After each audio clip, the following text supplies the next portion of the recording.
Good morning. It's yet another fantastically sunny March morning here in Nottingham. I'm on my way to work, probably going to be late again.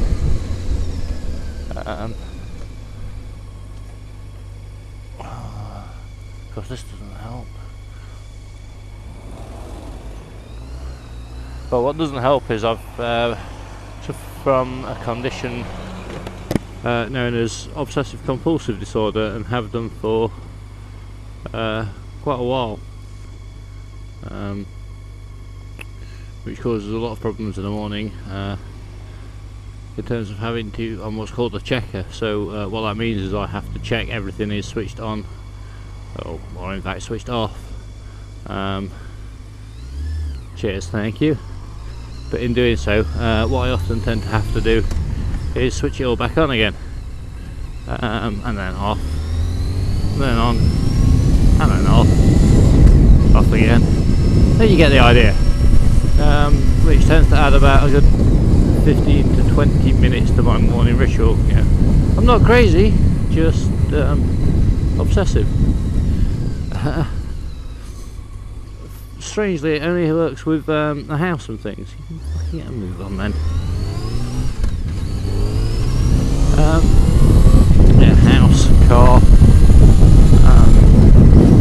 switches mainly, and door locks.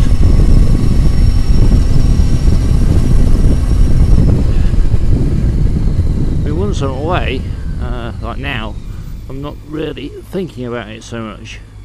It's just the initial leaving of the house that always causes a huge amount of problems, and strangely only seems to be less in the afternoons, or if I'm just nipping out, than it is if I'm, say, like today, heading off to work. So there we go. Living with OCD.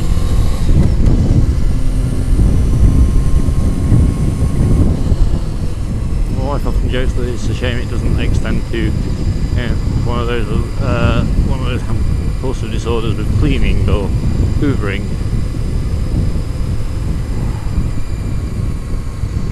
It's a laugh, ain't it?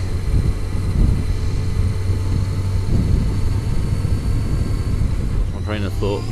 I was talking about living with OCD, so I have had a treatment for it in the past. What they do is something called flooding, which is basically where you focus on, you rate out of 10 what's the worst thing that you could possibly not check in your own mind. For example, that the gas is off, which is quite a reasonable thing, really, to have a concern about. It becomes unreasonable if you've not cooked 2-3 days and you're still checking the gas as you leave the house on the third day, especially if you check it 4 times, apparently. So what you do is you take these things, you rate them, and then you say, right, today I'm not gonna worry about this one, and you have to make the conscious effort to not do that. So you move on, don't check, and the idea is that you kind of rank and rate your level of anxiety or consternation that you've got about this, as the day progresses. So at sort of 2-hourly intervals, the idea being that you'll see that it gradually goes down. So you'll be incredibly stressed at the beginning, worrying, is the house going to burn down, blow up, will there be a big fireball, until by midday the idea is that you'll have completely forgotten about it, which is absolute trash. The problem being that in my case I was hugely stressed just leaving the house, and within an hour no stress at all. That's the way it works for me. So the point of her methods of this way you'll learn that this isn't as stressful were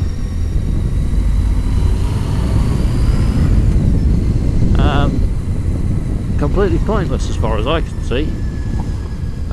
because I found no real benefits to this. I already knew that this is how it would work. The point is, it's still in your head that you have to check things. But anyway, we progressed with that, which was completely pointless. And now, about 18 months after treatment, here we are again, still checking the doors.